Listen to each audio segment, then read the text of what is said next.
Tere, kuulate podcasti Ilu ei anna häbeneda teemal botuliintoksiin. Mina olen Agve Kask ja minuga on täna stuudios doktor Mari Laasma ja Kaisi Kask. Doktor Mari Laasma on siis Mari Laasma ilukliinikust, lastekirurg ja esteetilise meditsiini arst ning Kaisi Kask on coach. Ehk siis ma lasen teil pikemalt endast ka natukene rääkida, et siis saate ka paar sõna endale alustuseks, et Mari, räägi, kes sa oled ja mis sa teed? Mina olen õppinud küll lastekirurgiks, nagu sa ütlesid, aga tegelikkuses ma nüüd tänaseks töötan ainult esteetilise meditsiini valdkonnas ja olen siis sama kliinikus siis igapäevaselt selles vallas tööl. Teen ise protseduure ja aitan ja juhendan oma töökaid ja tublisid töötajaid ja õdesid oma kliinikus. Aitäh ja Kaisi? Ja mina olen coach ja ettevõtja ja sa kutsusid mind, ma mõtlesin, et mis teeb üks coach Ilu ei anna häbeneda podcastis, et sa kutsusid mind täna rääkima justkui kliendi rollist, et mis see botoksiliinisüstid kliendi võtmes justkui on. Jah, just seda ma unustasin öelda, väga vabandan, aga tõesti Kaisi on siis meil väga julge inimene, kes tuleb sellisel, ütleme siis võib-olla ikkagi teemal rääkima, millest võib-olla väga ei taheta rääkida, et küll tehakse botuliintoksiini, aga julgeta öelda, et jah, et ma seda teen. Siin puhul ma Kaisi kohe küsin su käest ka, et räägi, kas oli väga raske tulla siia saatesse rääkima, et jah, ma olen teinud botuliintoksiini ja kas sul on mingid teatavad hirmud? Ei, väga hulle hirme ei ole, aga ma lihtsalt mõtlesin, et huvitav, et kui keegi guugeldab lihtsalt mu nime ja see tuleb podcastis seal välja, et siis ilma teadmata, mis asi see on, et inimestel on nii palju erinevaid arusaamasid, et botox, et tavaliselt öeldakse, oi, et see on mingi need USA filmist keegi, kes teeb mingid huulte täitesüste, mis ei ole absoluutselt nagu see. Ja siis ma samas mõtlesin, et okei, et suva, et las olla, sellepärast, et ma kavatsen elada 120 aastaseks ja ma tahan hea välja näha, et mitte 60-selt nahk vastu maad rippuda ja ma olen mõelnud, et ma tahan kasutada selleks tänapäeva meditsiini võimalusi, mis minu meelest on suurepärased võimalused, et see ei ole midagi häbeneda, vaid ma arvan, et on äge, et me saame tänapäeva neid võimalusi kasutada. Jah, just nagu ennetavas meetodis ka. Nii, aga siin kohe küsimus ka Mari sulle, et Kaisi jutust tuligi välja, et mingil määral arvatakse, et botuliintoksiin, ehk siis ma ütlen botox on võib-olla rohkem nii-öelda kõnekeeles kasutuses olev, et botuliintoksiin oleks nagu võrdusmärk täitesüstile. Et räägi, Mari, mis vahe nendel on? Botox on tegelikult tulnud firma nimest, et firma Allergan võttis esimesena kasutusele ja siis selle nii-öelda brändi nimi oli Botox ja ta on siiamaani selle sama nimega, aga tegelikult toimeaine on botuliintoksiin ehk tegemist on siis sellise ainega, mida me süstime lihasesse ja siis ta halvab ajutised närvilihas ülekande ja see on siis selline mööduv protsess, et kusagil 4-6 kuud siis see lihas lakkab töötamast. Ehk siis erinevalt siis täitesüsti me siis teeme, nagu sõna ütleb, millegi täitmiseks, ehk me siis saame sellega täita huuli, nahaaluskudesid tõsta, taastada volüümi nahal, et selles suhtes need on natukene erinevad, aga nende eesmärk on ikkagi selles suhtes laias laastus sama, et inimest teha natuke nooruslikumaks ja värskemaks. Miks ma seda küsisin, oligi sellepärast, et hästi palju tuleb küsimusi, et kas botox on sama, mis täitesüst, et tegelikkuses ju ei ole, tõesti erinevad preparaadid. Mõlemal on omad näidustused, et botuliintoksiin on pigem selliste miimiliste kortsude nii-öelda vähendamiseks ja ennetamiseks ka juba tegelikult. Et kui hakkavad tekkima sellised esimesed väiksed miimilised kortsud, mis hakkavad siis nagu vaikselt meigi alt välja paistma ja segama, et siis botuliintoksiin on selleks nagu olnud juba viimased 30 aastat number 1 protseduuri on siiamaani tegelikult, et sellele nagu niisugust alternatiivi nii väga ei ole. Et täitesüstid on natukene võib-olla uuema aja teema ja nendel tänapäeval isegi võib-olla hakkab kanna peale juba päris teravalt astuma neil sellised asjad nagu biostimulandid, mis siis hakkavad nahka pigem noorendama, uuendama, tootma rohkem kollageeni, elastiini, et need on natukene juba sellised pigem naha kvaliteeti parandavad preparaadid. No väga hea ülevaade, nüüd on asi selge, et botuliintoksiin ja kõik muud erinevad protseduurid on ikkagi täiesti erinevad, et neid ei saa omavahel võrdsustada. Nii, aga mis ma tahtsin veel küsida, et Kaisi, millal sa alustasid üldsegi botoksi tegemisega ja miks? Ma ei mäleta täpselt, kas ma olin 26 või 27 ja see oli sellepärast, et ma olen hästi ekspressiivne. ja mul on väga tugev miimika ja see juhtus vist ühel suvel, kus ma tegelikult kortsutan hästi palju, kui päike paistab ja ma ei viitsi kanda päikseprille. Ja ma tegelen ka biohäkkimise ja sellise tervise optimeerimisega, ma tean, et ka päikseprillide kandmine ei ole tegelikult kõige kasulikum, et seda päikesevalgust on silmadele vaja.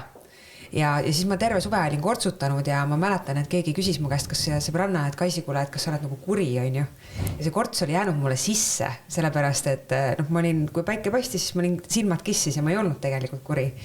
Ja ma mõtlesin, et ma pean midagi nagu ette võtma ja siis uurisin võimalusi ja leidsin, et et botox võiks olla mingisugune asi, mida proovida sellele kurjuse kortsule ja see täiega aitas. Aga kus sa sinna maani jõudsid, et kas guugeldades või küsisid sõbranna tuttava käest, et...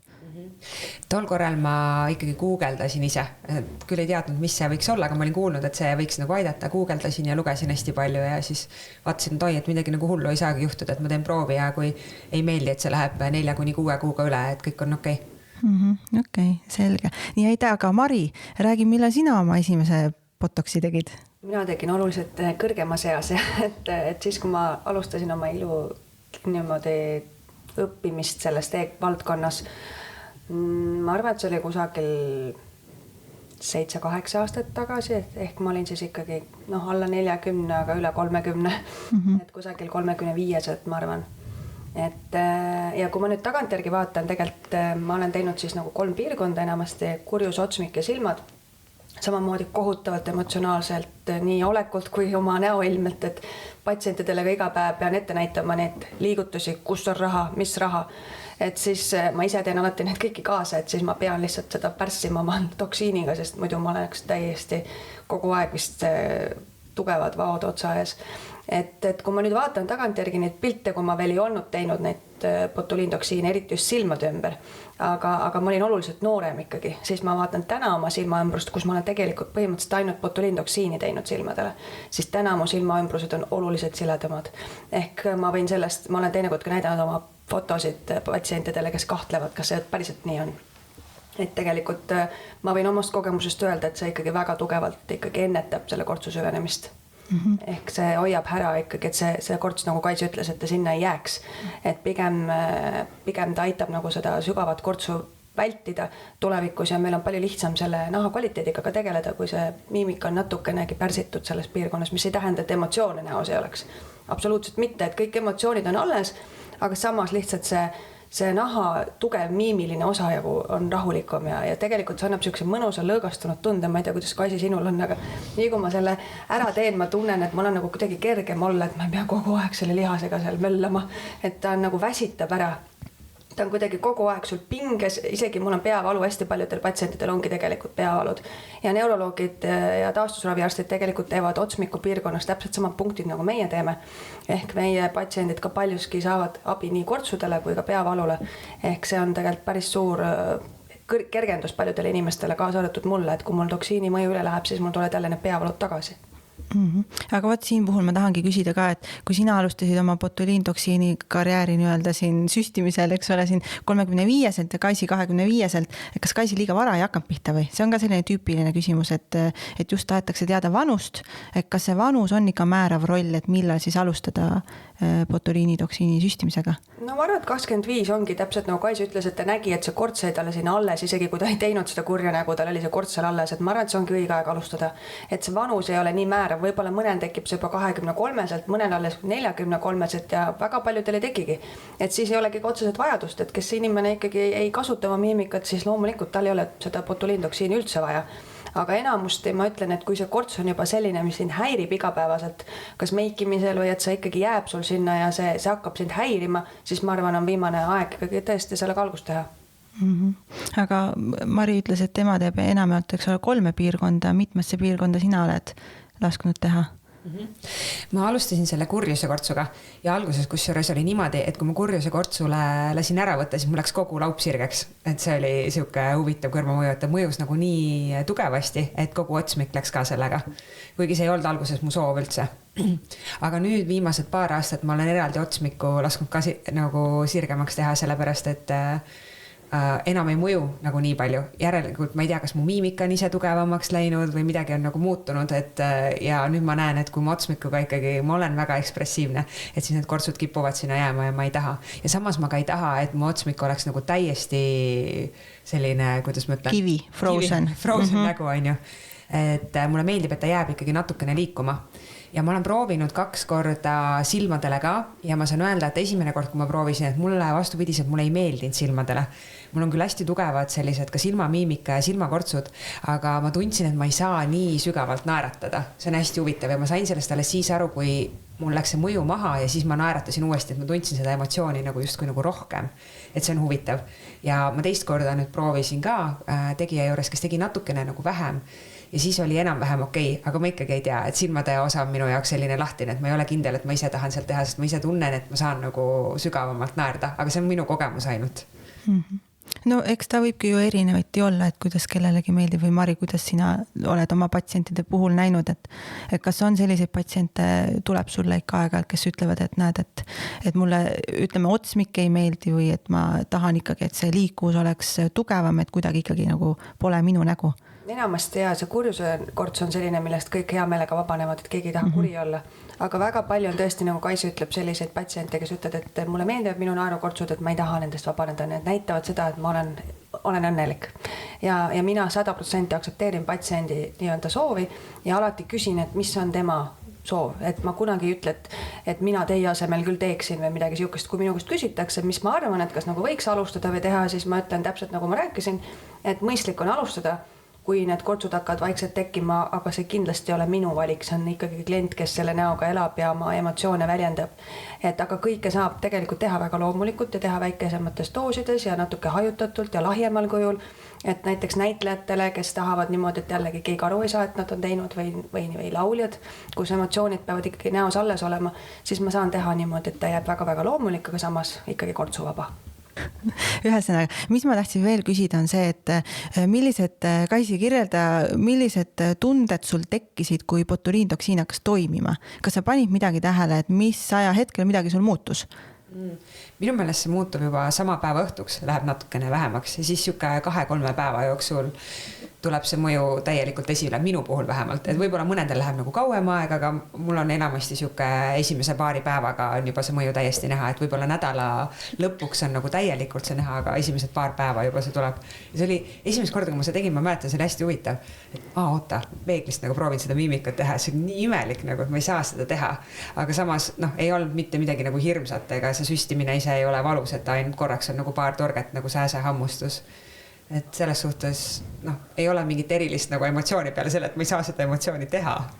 Ja natukene oli nagu veider just, et näe, et lihased ei hallu mu kontrollile, et proovin olla hästi kuri, aga mitte midagi ei juhtu. Aga sa tundsid ka, et millal see hakkab järk-järgult üle minema, et panid tähele seda ka või ei pööranud väga tähelepanu? Jaa. Alguses ka hästi huvitavalt, et see püsis mul nagu kauem, et esimest korda, kui ma alustasin, kui ma siis 26 olin, siis võib-olla see püsis mul siuke 8-9 kuud isegi, võib-olla peaaegu nagu aasta. Kurjuse korts? Ja nüüd on juhtunud niimoodi, et see püsib võib-olla 4-6 kuud, et sinna vahemikku jääbki. Et jälle, kas mu miimika on ise nagu tugevamaks muutunud või lihtsalt võib-olla, kas ma olen harjunud, ma ei tea, millest see tuleb, on ju. Aga ma märkan küll, et lõpuks, kui see üle läheb, samas mulle meeldib alguses, kui see hakkab natukene nagu üle minema, et siis ma saan miimikat rohkem tagasi, aga seda sügavat kortsu ikkagi veel ei ole. Ja lõpuks on ikkagi niimoodi, et vaatan meeglist, et okei, võib-olla oleks nagu aeg, et kui see korts hakkab sinna jääma jälle, et ma teen seda miimikat ja kui ma miimikat ei tee, et siis see vagu on seal nagu alles. Ja mitte, et kortsud on midagi nagu halba oleks, on ju, et vananeda väärikalt on nagu vahva, aga samas ma olen otsustanud, et ma proovin seda nii palju tagasi hoida, kui ma saan. Ja samas olles selle juures nagu mõistuse piires, et ei pea nagu kogu aeg sellega tegelema, vaid siuke. Nii, siin tuli mitu teemat, Mari, mis ma tahaksin su käest kohe küsida, et on see võimalik, et kurjuse kortsu botuliintoksiin, botox ütleme siis mõjub 9 kuud kuni aasta? Ametlikult jah, ravimi mõju on kirjas ikkagi kõikides ravimi infoallikates 4-6 kuud, aga ja kui on noor inimene ehk nahaelastsus on väga hea ja nahk on heas toonusest, ta on hästi niisutatud, seal on piisavalt veel hüaluroonhapet, siis loomulikult see korts veel nii kergelt sinna tagasi ei teki, et see on nagu loogiline ja kui sa jääd vanemaks nagu Kaisigi, et aastad mööduvad, hüaloroonhappetase langeb, nahaelastus langeb, kollageeni stimulatsioon langeb, siis loomulikult see, kui miimika tuleb vähegi tagasi, see korts tuleb sinna kiiremini tagasi. Aga muidu on ikkagi pigem vastupidine efekt minu patsientidele, et mul on päris pikk ja suur kogemus sellega, et enamasti on ikkagi niimoodi, et pigem need vahed isegi lähevad pikemaks, sest inimene harjub seda kortsu mitte kasutama ja seda miimikat ja kui ma näiteks on mõni patsient, kes on teinud aasta 10-20 isegi ja ma palun tal teha kurja nägu aasta või pool aastat vähemalt peale toksiini tegemist, siis ta ei oska seda teha, sest ta ei mäleta enam, kuidas see käis. See lihas on tegelikult selle ära kaotanud oma mälust. Ja lihasel on oma mälu, on ju. Ja see on täiesti kadunud, et tegelikkuses ma tihtipeale vaatan, et kas ma teen üldse või ma teen väga vähe sinna selleks, et lihtsalt hoida seda nii-öelda stabiilsena. Aga tegelikult pigem pikkade aastate jooksul see lihas kaotab täielikult, vähemalt kurjuse korts kaotab selle töö, aga selleks kulub tõesti juba 10 rohkem aastat.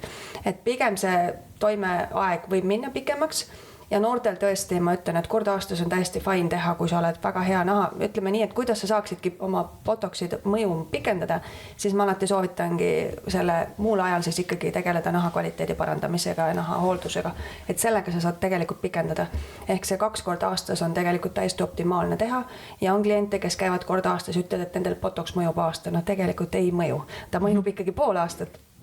Kuni ütleme 7-8 kuud, aga see muu osa on nagu väga-väga oluline, milline on see naha kvaliteet ja naha hooldus muidu.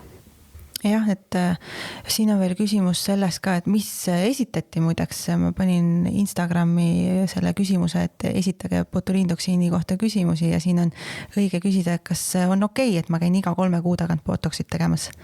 No 3 kuud on, ma arvan, natuke liiga vähe, et ma ikkagi venitan taaliselt sinna 4-5 kuu peale, et 3 on tõesti miinimum, et mul on mõned patsiendid, kellel tõesti toksiin mõjub tõesti 3 kuud, et see on, neid on õnneks väga vähe, aga neid on. Ja siis nad on natuke nagu pettunud, et nad on nagu maksnud ja nendel on nii lühike toime, et mis me siis nagu teeme.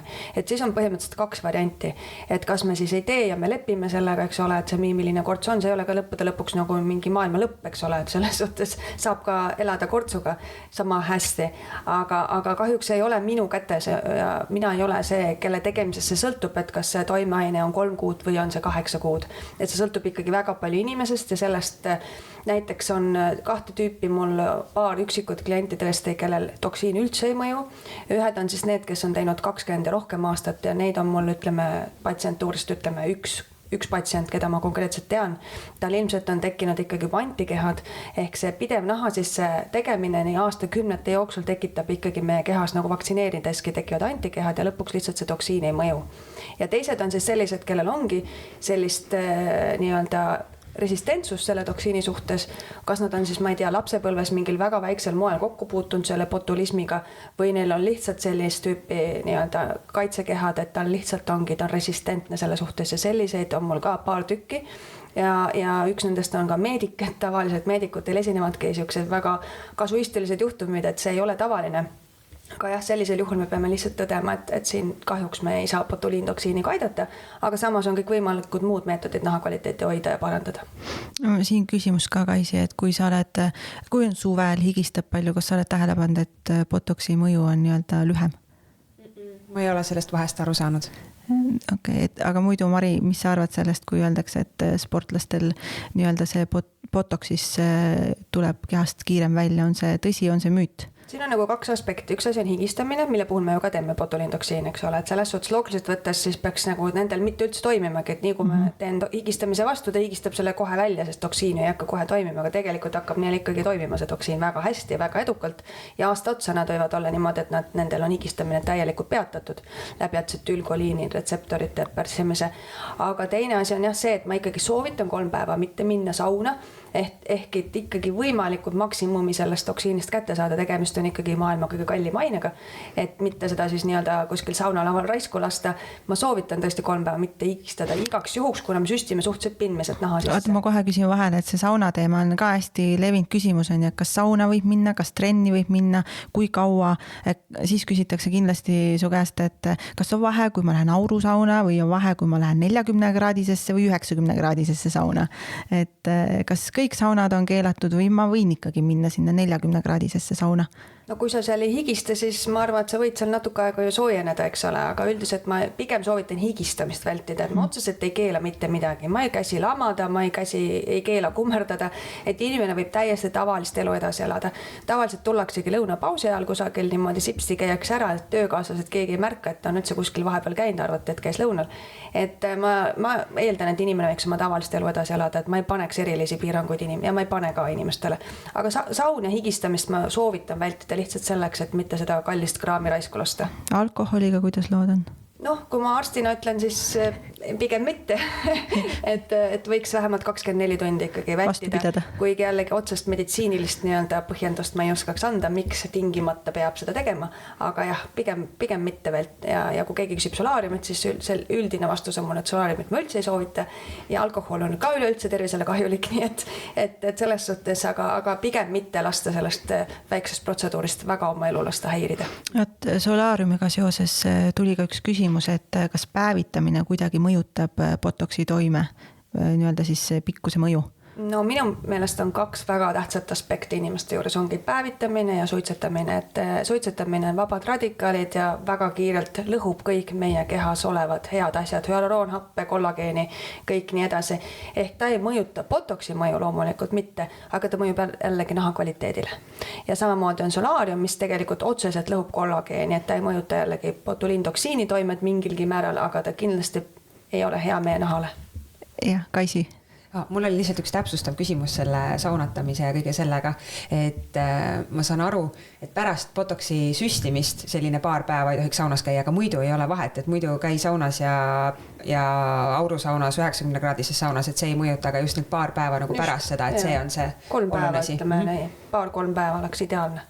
Ja üks nii-öelda selline järelhoolduse tavaküsimus ka, et kas 4 tundi võib pea padjas magada või ei või peale botoksi süstimist? Need legendid on et ei tohi kummardada, ei tohi lamada ja nii edasi, et kuna need on kõik sellised vastuolulised ja ühtegi meditsiinilist tõenduspõhisust nendel ei ole, siis mina ei keela mitte midagi ja ütlen, et elage oma tavalist elu, ärge laske ennast häirida, et meil on toimunud siuke väike protseduur vahepeal, et teaduspõhisust sellistel faktidel ei ole.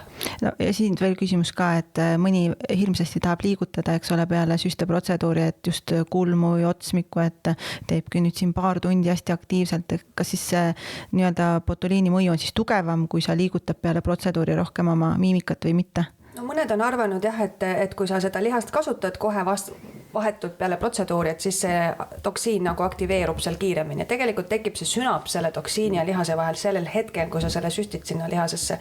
Et selles suhtes, kui sa tunned, et see mõjutab kuidagi paremini ja sul on nagu väga palju on inimese mõtlemises ka, et nii ma olen alati teinud ja ma olen harjunud tegema, nii ma olen räägitud, et nii peab tegema, siis ma ei keela seda teha. Aga jällegi teaduspõhisust, et see tõstaks kuidagi toksiini toimet, seda ei ole kusagil kirjanduses.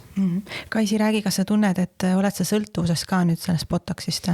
See on ka selline tüüpiline küsimus, et kui ma ühe korra teen, kas ma jään sõltuvusse?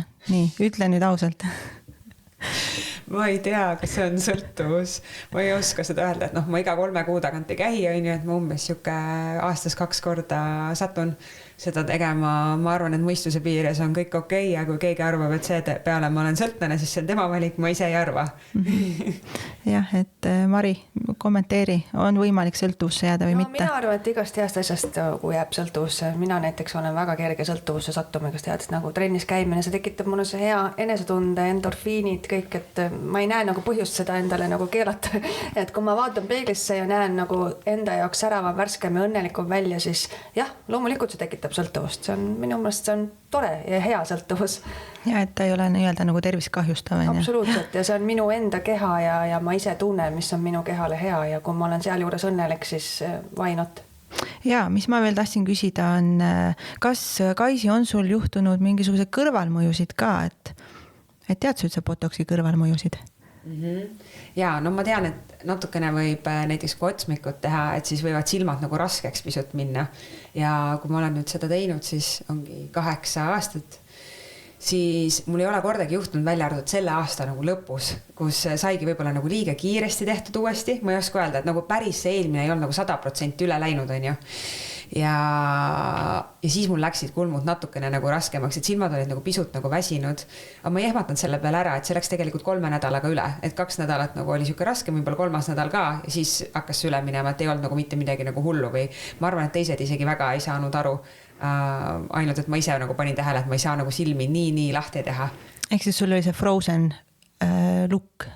Ma ei tea, kas natukene. Frozen look võib-olla, aga ja kulmud olid nagu raskemad, ma ei saanud neid üldse liigutada, et kuna tavaliselt mulle tehakse niimoodi, et ma natukene nagu saan liigutada, et mul jääb ikkagi nagu miimik alles, lihtsalt neid sügavaid kortse ei teki, siis tol korral jäi nagu see korraks, oli 3 nädalat oli täiesti frozen. Aga see läheb ka üle, et selles suhtes ei ole midagi eluohtlikku ja natukene nagu naljakas ise endal lihtsalt. Okay. Nii, Mari, oskad sa kommenteerida, et miks selline olukord üldse juhtus Kaisil? See on kusjuures väga huvitav, et kui näiteks kogu aeg teeb üks ja sama inimene ja nagu minulgi on teinekord niimoodi, et ma teen täpselt samale inimesele, täpselt samad kogused, täpselt samasse kohta, siis võib juhtuda tõesti nii, et ükskord ta nagu on poole nõrgem see toksiini toime ja teinekord on ta nagu selle võrra palju tugevam. Et ega ma seda alati isegi ei oska seletada ja isegi tahaks teada täpselt teinekord, millest see kõik sõltub. Et ma arvan, et seal on väga palju nii-öelda patsiendipoolseid faktoreid, täpselt tegelikult mina olen näinud ikkagi mingil määral seost suvega. Ma eeldan, et suvel ja nagu sa ennem küsisid, et sportlased, kõikvõimalikud fitnesskulturistid ja üleüldse, nendel on väga-väga kiire ainevahetus ja nendel on lihtsalt nende metabolism on nii kiire ja nad viivad kõik kiiremini välja, samamoodi kui inimene on just lõpetanud näiteks imetamise, et see keha on veel nii selline nii-öelda puhas, et vabaneb päris kiiresti kõikidest nii-öelda toksiinidest kaasa. Küsin kohe vahele, imetamine tuli sisse. Hästi tüüpiline küsimus, raseduse imetamise ajal? Ei teosta meie ühtegi protseduuri. Jah. Ainult peale seda, tegime asja selgeks. Imetamise ja on aeg hakata tegelema jälle endaga, et siis on õige aeg alustada.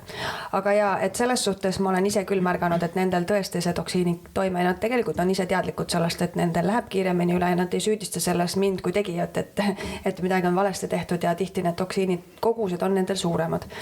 Aga kui on niimoodi juhtunud, et näiteks tõesti ma teen kõik nii nagu alati ja seekord on toime poole suurem, siis ma olen mõelnud, et ühed on patsiendipoolsed tegurid, nagu ma ütlesin, suvi ainevahetus, võib-olla patsient on olnud mingil suurel dieedil, näiteks on ta läbinud mingisuguse detoksikatsioonikuuri või mida iganes, aga teised on siis ikkagi selle toksiinipoolsed, eks ole, ja loomulikult tegijapoolsed ehk siis näiteks antud juhul mina, et kui ma nagu analüüsin, et kas ma olen kõik teinud täpselt nii nagu eelmine kord, jah, olen, siis ma mõtlen, et mis võib olla sellest nagu näiteks 3. komponendiks, ehk see toksiin tegelikkuses on niimoodi, et on pulbri kujul sellises klaasviaalis ja Ravimiameti poolt on lubatud 1/3 toksiini kõikumine seal isegi kuni. Ehk tegelikkuses on niimoodi, et me ei tea täpselt, kui palju seda toksiini antud viaalis on ja kui on, siis seal on tavaliselt natukene rohkem. Ehk siis, kui ma panen täpselt, ütleme seal 10 ühikut, siis võib olla hoopis tegelikkuses ma süstisin 13 ühikut botulintoksiini. Ehk siis tegelikkuses see võib olla ka üks määrav faktor, eks ole, et ma tegelikult ei tea, kui palju ja see on lubatud ja see on normaalne ja seda ei saagi jällegi tagantjärgi, ma võin küll võtta selle koodi järgi selle ravimfirma poole pöörduda ja küsida täpselt, kui palju antud viaalis oli ühikuid, aga mis see enam nii väga annab, eks ole. Et nagu Kais ütles, et isegi kui selline olukord on, see möödub tavaliselt paari nädala jooksul ja enamasti me saame kõik alati ka natukene parandada, et mina ütlen alati rahustan rahulikult, et kõik on alati ise mööduv, aga me saame veel paremaks ja kiiremini seda aidates seal erinevate, kas uuesti natukene manustada mõnda punkti või siis mingite muude protseduuridega, et ütleme selliseid parandamatuid olukordi ei ole. Mul tuleb üks asi meelde, mis on juhtunud. Mul on endiselt, kuna mul on see nii tugev miimika, siis otsa esisega on olnud see, et mul kulmunurgad võivad üles tõusta, aga nüüd juba tegija teab, kelle juures ma käin, et see on oht on olemas ja siis saab sinna süstida. Aga see on väga naljakas oli esimest korda, kui juhtus, oli see, et justkui nagu siuke nagu Batmani kulmud on natukene, et räägid nagu, et esimesed otsad on paigal ja siis tagumised otsad on üleval.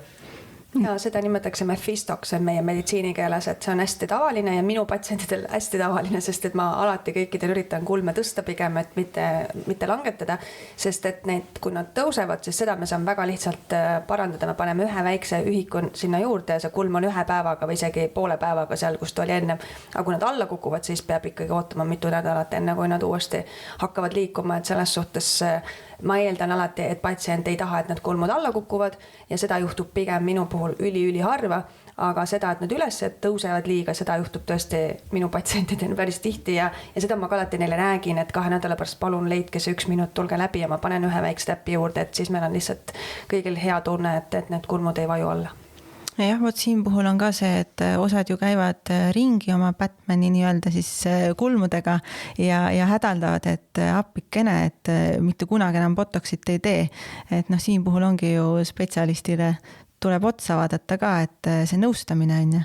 Et tuleb osata tagasi tulla, et jah, et millal siis patsiendi rollis ma saan aru, millal ma peaksin tulema siis järelkontrolli ja ütleme siis, millal see võiks üldse toimuda. Mina ütlen niimoodi 2 nädala pärast, kui sa vaatad peeglisse ja sind midagi häirib, siis igatahes tuleb tulla. Kui näiteks seda on esimene küsimus olete, kust ma tean, et ma pean tulema. Kui sa vaatad peeglisse ja sinu meelest on kõik väga hästi, kui võib-olla küsid ka mõne oma sõbranna käest või abikaasa käest, et kuule, kas ma olen nagu okei näoga, siis kui kõik ütlevad, et kõik on hästi, siis ma ei näe põhjust tulla. Aga kui sa vaatad peeglisse või sa näed, et midagi on nagu veits imelikku või ebaloomulikku või midagi sind häirib või mõni korts ei ole veel ära kadunud, nii nagu sa oled oodanud, siis igatahes tasub tulla ja peabki tulema.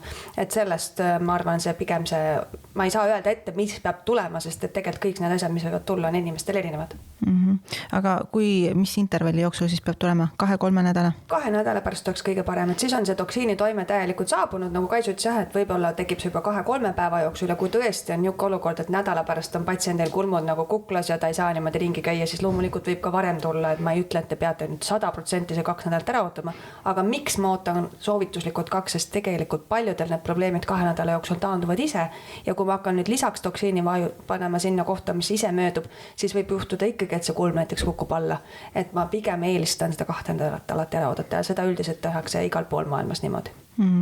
Kaisi, räägi, kui sa oled nüüd endale lasknud botoxit süstida, kas sa vaatad teiste puhul ka niimoodi, et ahah, et näed, tema on ka lasknud süstida. Paned sa seda tähele? Kusjuures ma ei pane seda tähele ja ma olen enda teada sõbrannadest üks väheseid, kes seda veel teeb, et teised ei ole jõudnud seda niimoodi teha. Isegi jah, meil alles üks päev oli sõbrannadega nagu juttu sellest, siis mingi, okei, et siis kasutad siukest nagu varianti, mis on jaa täiega, et kui on vaja, siis võin osata teile soovitusi jagada ja ma ei pane seda jah teiste puhul tähele, et võib-olla ainult nagu ma tean, et kuulsuste puhul oskan vahest seda tähele panna, kui keegi on täiesti nagu full frozen niimoodi, et ühtegi emotsiooni näos ei ole, et siis on natukene kahtlane, aga ma arvan, et see ei ole ka väga hästi tehtud, aga see on minu isiklik arvamus, kui on siuke full frozen variant.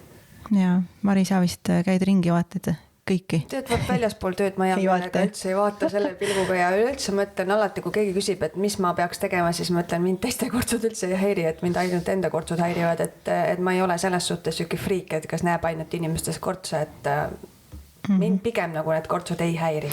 Ma arvan, et pigem vaadatakse sind, et nii, mis see Mari nüüd on endale jälle teinud, et kui 2 kuud on möödas ja et siis näiteks kui pole näinud, tuttav pole näinud, siis vaadatakse. Eks nad eeldavad jah, et eks ma olen jah nagu täiega üle pannud iga asjaga, aga jah, tegelikkuses on enamasti kahjuks nii, et king seppal pole kingi, et botoxi aeg on ammu möödas ja üle läinud, aga noh, eks siis jälle vaatad, et kunagi kui leiab selle 5 minutit, siis teeb ära. Aga jah, muidugi see hakkab ikka silma, kui kellelgi on midagi väga ebaloomulikult tehtud või midagi on nagu veits viltu läinud, et loomulikult see, kui tegijale hakkab ikka silma, et võib-olla mõni arvab, et noh, ega keegi pane tähele veits nii. Aga seda ma loomulikult märkan, aga noh, ma ei lähe seda kellelegi ütlema, et et vaata, mis sul seal toimub, aga endamisi mõtled, et huvitav, et mis seal tehtud on. Vaata, me rääkisimegi nendest kõrvalmõjudest ka, et üks on siis see raske, eks ole, otsmiku tunne ja et see Mephisto, ehk siis selline siis Batmani silm või kulm aga mis veel on, et mis seal veel võiks olla? Mari, oskad sa öelda? Me saame botuliintoksiiniga niivõrd palju asju teha, et need 3 piirkonda, millest ei, tüsistused, et mis need... Tüsistused ongi seotud pigem sellest, et mida me teinud oleme. Et kui me räägime nendest 3 piirkonnast, kõige tüüpilisemad ongi jah, see Mephisto, ehk see kulm tõuseb liiga üles, teine variant, et kulm langeb alla, siis võib olla siuke asi, et mitte kulm ei lange alla, vaid laug kukub hoopis alla, seda nimetatakse laubtoosiks, siis see on sattunud toksiin sellisesse lihasesse, mis seda laugu tõstab ja see laug on nagu alla vajanud, enamasti see on ühepoolne ja see on ka enamasti ise mööduv, aga seda saab ka kiirendada teatud silmatilkadega või teatud väikeste toksiiniühikute süstimistega lau sisse. Ja 3. asi, mis võib juhtuda silmaümbruse turse, ehk siis kui on tehtud liiga suures koguses ja liiga madalale näiteks, et võib juhtuda, et see lümfi drenaaž saab häiritud, kuna liiga palju on lihasaktiivsust pärsitud ja silma sõõrlihas on ainuke lihas, mis seda lümfi dreneerib ümber silma ja siis võib juhtuda, et tekib selline 2 nädala pärast selline turse silma alla. Ja kui see ikkagi jääb sellesse perioodi, siis inimesed, enam nad ei oskagi võib-olla kahtlustada, et see võis olla botoksiga üldse seotud, siis nad arvavad, ma ei tea, et mingi allergia või midagi, aga tegelikkuses mul on ikkagi esimene mõte alati, et see võiks olla siis seotud toksiiniga, et sealt kindlasti lööb siuke alarm põlema. Mul on ka paar juhtumit olnud, kus on silmad patsiendil paiste läinud, et siis ma olen valinud kas teise toksiini või siis teinud vähem ja rohkem hajutatult, et siis teist korda pole seda enam tekkinud, aga seda tuleks alati oma spetsialistile öelda, et vaat eelmine kord juhtus mul selline asi ja sellepärast ma annan alati kaasa sellise passi, kus on kirjas see, mis mina tegin, täpselt kogused, kuhu, kui palju ja mida. Ühikutega siis vastavalt, mis preparaati me manustame, aga seal on ka patsiendi enda märkuste koht, kuhu patsient saab ise panna, et vaata, et teisel nädalal tekkis mul selline asi, sest poole aasta pärast ta ei mäleta enam seda ja ta isegi võib-olla ei oska seostada, et see oli kuidagi selle toksiiniga seotud. Loomulikult see ei tähenda, et kõik asjad on toksiiniga seotud, aga mõned asjad lihtsalt igaks juhuks võib üle küsida, et kui mul eelmine kord oli siuke asi, et mis te arvate, kas te võiks olla sellega seotud, et siis meie kui tegijad, spetsialistid oskame natuke sellele tähelepanu pöörata. Ja, et aga räägime veel. Kaisi, kas sa oled üldse teadlik, kuhu piirkondadesse saab veel botuliintoksiini süstida? Selline nagu tunnikontrolli küsimus sulle. Et teada on kurjus, otsmik, silmad? Ja ma olen aru saanud, seda saab väga paljudesse kohtadesse süstida. Ja seda higistamise vastu ja näos erinevaid X võimalusi on veel ja peavalu vastu, aga ma täpselt, kuna mul ei ole huvi olnud, mul ei ole vajadust olnud nende teiste asjade vastu, siis ma ei ole nii palju uurinud, et ma tean, et on võimalused erinevad olemas, aga see ei ole mu fookus praegu olnud, mille kohta eraldi uurida. Mari, aita välja.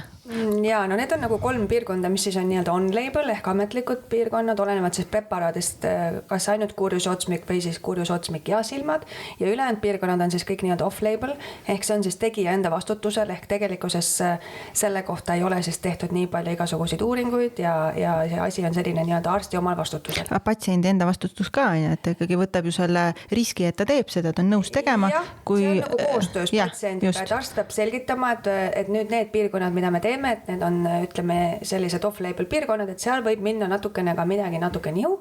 Ehk siis, kui patsient on nõus, et tal on pärast näiteks, oleneb, mis piirkonda me teeme, et näiteks üks kõige tavalisemad, mida ma lisaks teen, on nii-öelda lip-flip, ehk huule peale tehakse 4 pisikest täpikest, kuhu süstitakse igasse 1-2 ühikut toksiini. See siis halvab ära natukene seda ülemist miimilist kortsu, nii-öelda musi või suitsetaja korts.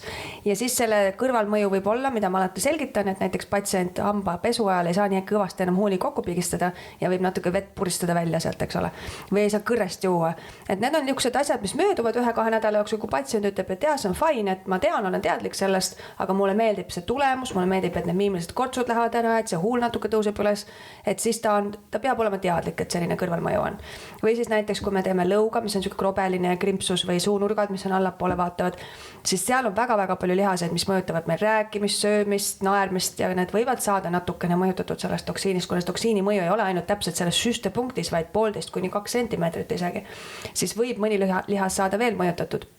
Ja siis võib juhtuda, et näiteks ta ei saa väga hästi samal ajal rääkida ja naerda ja samal ajal midagi muud võib-olla teha, et seal on nii palju lihaseid lihtsalt, mis mõjutavad. Ja patsient peab olema teadlik, et seal võivad olla väiksed lisaks kõrvalmõjud.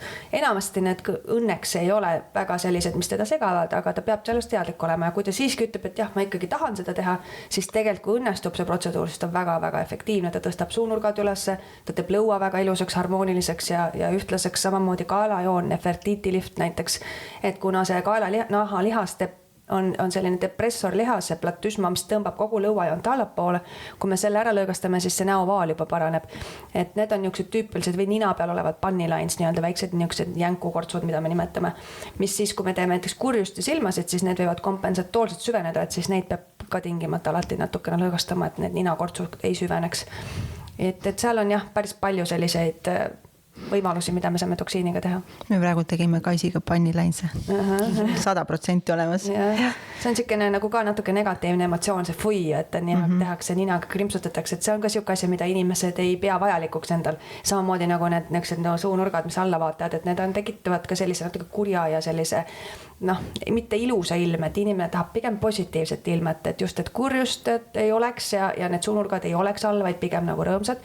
Ja on tehtud ka uuringuid, et inimesed, kes on teinud aastaid seda kurjuse kortsu, aju uuringute põhjal on tehtud kindlaks, et ka nende, ütleme, aju on natukene reageerib positiivsemalt teatud nähtudele, ehk see tegelikult ka tagasiside mehhanismiga mõjutab meie enese aju nii-öelda olekut, et tegelikult ta tekitab positiivsust, kui sa ei saa kurja nagu teha. Aga kui ma ei saa enam naerda nii, et kui ma teen need kanavarbad ära ja mul pärsib mingil määral ikkagi seda 100% sellist täit naeratust ja huvitav. Ma ei tea, mina ei ole seda tundnud, et minul oled õnnetum? Mina ei ole, minul on küll kõik see naeratus, minu meelest ka kõik säilib ja kõik see emotsioon, et selles mõttes inimesed on erinevad. Mul on üks patsient, kes ütles, et jah, et ma olen eluaeg õppinud, harjutan naeratama ainult suuga, et mitte kortse silma ümber tekitada, et see on pigem võlts minu meelest, et sa pead ikkagi naeratama nii, nagu su südamest tuleb, aga see botoksi puhul nagu mind isiklikult see ei häiri, kui mul nagu, mulle pigem ei meeldi need seasilmad, mis mul tulevad, kui mul ei ole toksiini tehtud, sellised pisikesed ja krimpsus,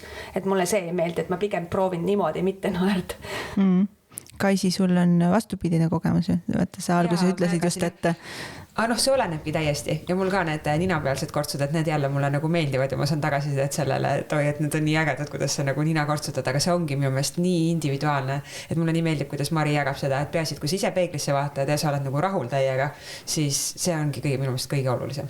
Inimese eripära peab ikkagi säilima, ma arvan, et me oleme lõpuks igaüks omamoodi ilusad ja me ei tohi teha jumala eest kõik ühte nägu, et kõigil on ühtemoodi kõik, et absoluutselt, et kui inimene on sellepärast eriline ja eripärane, aga näiteks ninapealsed kortsud, nad võivad süveneda siis, kui me teeme silmasid ja kurjust, et siis see pole tegelikult selle inimese nii-öelda eripära, vaid tegelikult meie tegevuse tagajärg, et sel juhul mina leian, et seda oma tegevuse tagajärgi ma pean ikkagi parandama, et sel juhul ma ikkagi teen ja ma lisan nagu tasuta selle nina juurde need punktid, et see ei ole patsiendi süü, et need ninapealsed kortsud selle võrra nad ju intensiivistuvad, kuna sa ei saa kissitada enam ja siis sa hakkad kissitama pigem selle nina osa ja silma sisemise osaga ja siis need süvenevad ja lõpuks sellest ikkagi ju tekib korts ühel hetkel, et minu eesmärk ei ole kuskile tekitada kortsu, kus ennem ei olnud. No vaata, üks oluline nüanss veel võib-olla igeme naeratus on see, millega paljud ju tulevad, on ju, et see on ka väga efektiivne tõesti, et päris paljudele saab väga hea efekti ja väga rahul sellega. Ja mis ma veel mõtlen, on see masseeter, on ju, et ja hammaste krigistamine, kellel on tõesti, et hambaarstid suunad päris palju, kellel on hammaste kulumine, hammaste krigistamise tagajärjel, aga ka need, kes soovivad oma näo ovaali teha natukene ovaalsemaks ja kitsamaks, kes on ükste nii-öelda kandiliste nägudega, et väga head tulemused. Ja sa oled mulle 2 korda teinud ninale, et kuna minul on selline hästi liikuv nina ja mind häirib see, kui ma rääkimise all nii-öelda siis nina liigutan, et mõni võib-olla seda ei näe, aga mind tohutult häirib ja siis Mari tegi mulle siia botoksit ja jube hästi toimis. Aga kõige valusam süst üldse. See on ainult üks torge, aga ei, üks torge. Jah, ma ise ei ole proovinud, aga see on pigem nagu ka nendele, kes nagu vanema seas hakkab see nina hakkab meil kõikidel natuke alla kiskuma ja lõug üles, et tekib siuke väike nõia nägu, et selles suhtes on see jälle väga hea võimalus ja tegelikult saab isegi nina kitsamaks teha botuliintoksiini süstidega, kui me siia nina sõõrmetesse süstime, et tegelikult saab teha igast imesid teha, et mina olen tohutu botuliintoksiini fänn, et hommikust õhtuni ainult seda teen ja olen selles iga kord üllatunud, et ja kõik ütlevad, et on ikka imeline välja mõeldud, midagi ei ole öelda.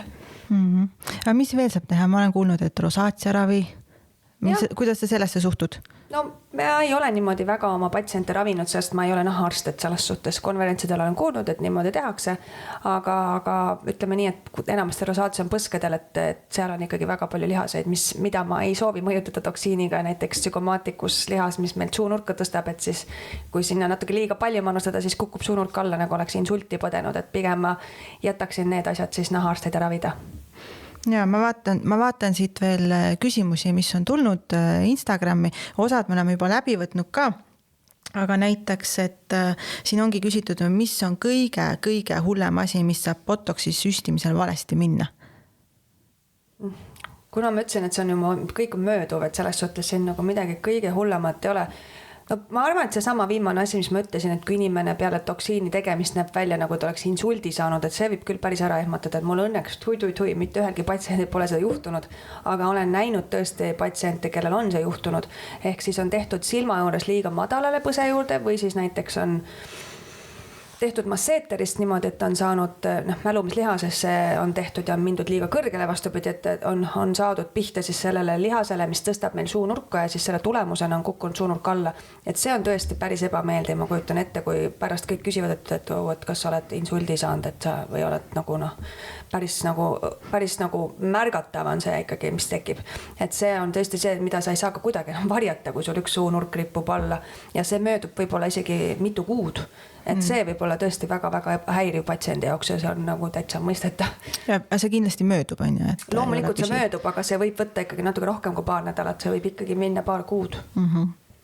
Aga ma olen niimoodi kuulnud ka natukene siit-sealt, on ju, et kuidas aidata patsienti, kui läheb midagi valesti, et mida sa siis soovitab patsiendile, ütled, et anna nüüd aega ja vaatame siin paari nädala pärast uuesti või sa soovitad ka mingi protseduure, mis siis leevendavad või kuidagi kiirendavad selle botuliintoksiini mõju eraldumist kehast?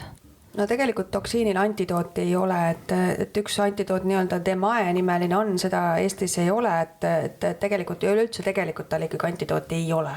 Et kui sa tead, et midagi on läinud nihu, siis esimese hetkel ma pigem prooviks tõesti seda kiirendada selle üleminekut, näiteks erinevate võib-olla soojendavate protseduuridega, ultrahelid, radiofrequency'd, laserid, midagi, mis soojendaks, kiirendaks selle, ütleme, verevarustust, et see toksiini toime läks kiiremini üle, massaaž ja pigem sellised stimuleerivad protseduurid. Oma veri?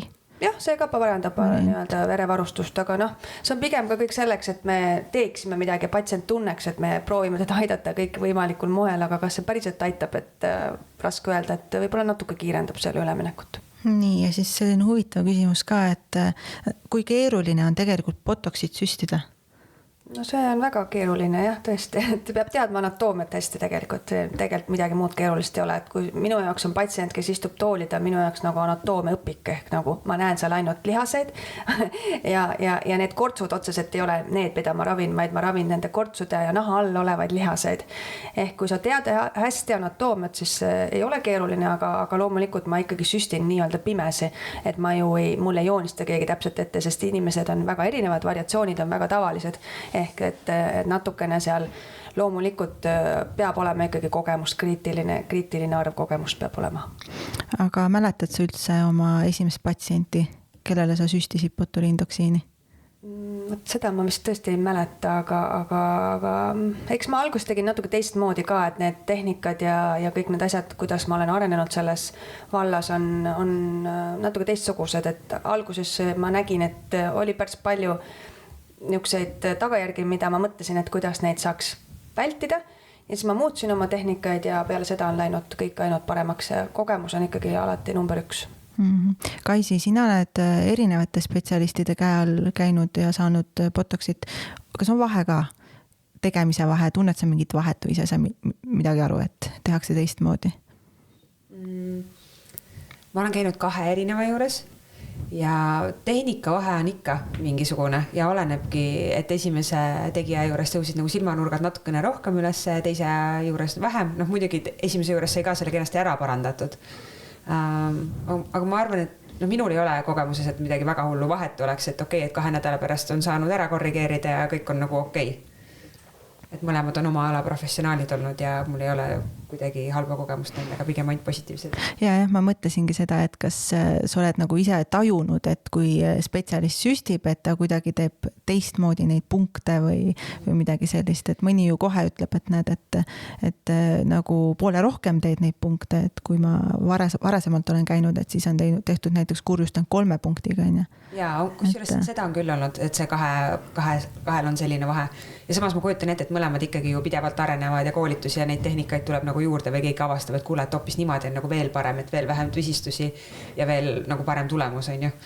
Et on küll natukene vahe olnud, aga ma olen natukene ma põen alguses, kui on ju uue tegija juures, et okei, et mis nüüd nagu saab, et ma tean, et seal eelmises juhtus nagu nii, et kulmunurgad tõusid ülesse, aga et need said nagu ilusti ära lahendatud, et iga kord tegelikult natukene nagu süda põperdab, et äkki nagu liiga palju ei läheks. Ja samas, nüüd ma ütlen, et kui see 1 korra ära juhtus, siis ma sain aru, et tegelikult mitte midagi hullu ei ole ja see läks 3 nädalaga mööda ja kõik on täiesti okei. Vaata, see on ka hea selles mõttes, et kuidas sa endale spetsialisti valid, et kuidas sa usaldad teda, Kaisi? Kuidas ma valin spetsialisti? See on hea küsimus. Esimest korda, kui sa valisid, kas sa guugeldasid? Ma guugeldasin. Okei. Ja siis guugeldades tuli välja, et on hea spetsialist. Ja guugeldades tuli välja, et on hea spetsialist. Okei, selge. Ma kujutan ette, et väga palju guugeldavad ja loevad neid tagasisidasid ja Facebookis on ju selline grupp nagu ilukirurgia, kus on hästi palju erinevaid arvamusi, et sealt on ka väga huvitavaid küsimusi nii botoksi kohta ka. Ma omalt poolt võib-olla ütlen, et kui patsient tuleb ikkagi ja ta ütleb, et ta on nagu käinud palju aastaid ühe tegija juures ja ta on tegelikult väga rahul selle tegijaga, siis ma tegelikult alati esimese asjana küsin, et miks te tahate vahetada tegijat.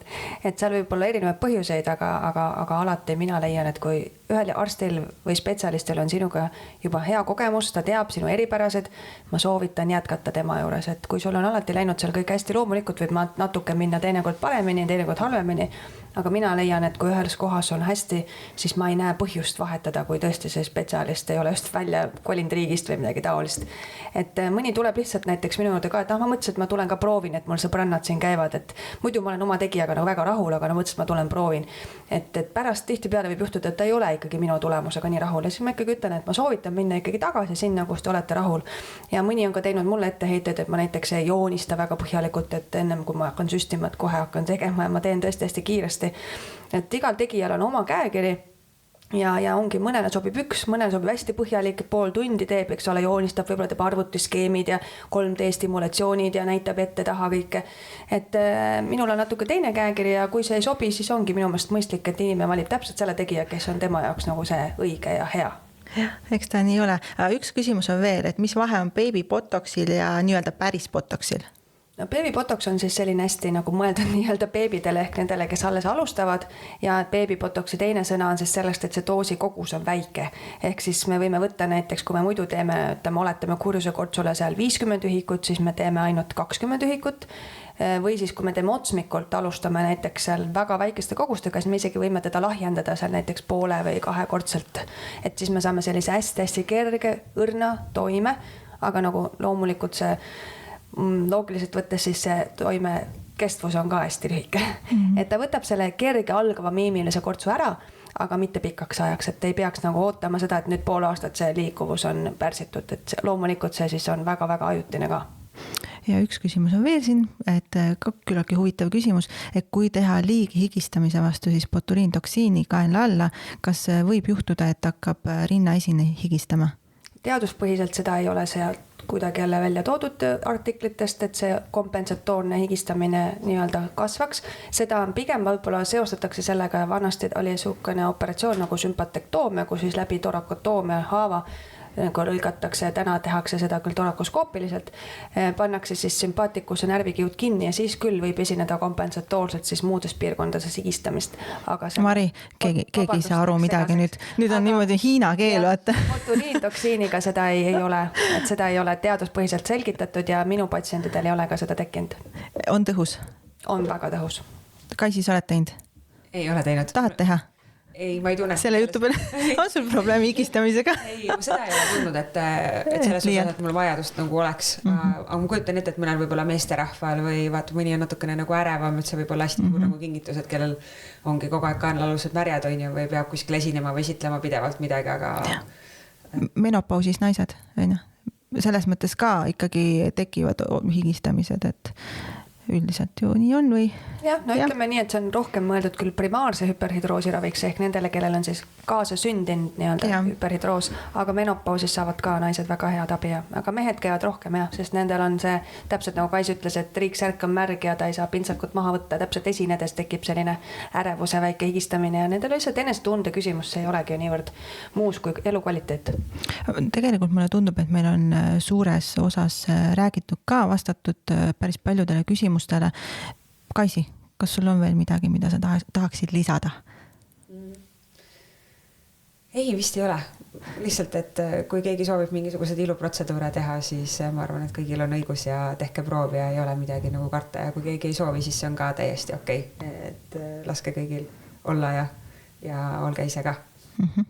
Aitäh. Mari? Ma arvan, et väga õige märkus, et ei pea tegema midagi sellepärast lihtsalt, et kõik teised teevad, ma teen ka. Et kui sa ei näe, et sul on selleks vajadust ja sind ei häiri enda juures miski, siis jumala eest ei pea midagi tegema. Aga samas, kui sul on nagu huvi midagi uut proovida, siis ma ütlen kõigile alati, et see võib olla ainukene üks ja ainukene kogemus elus.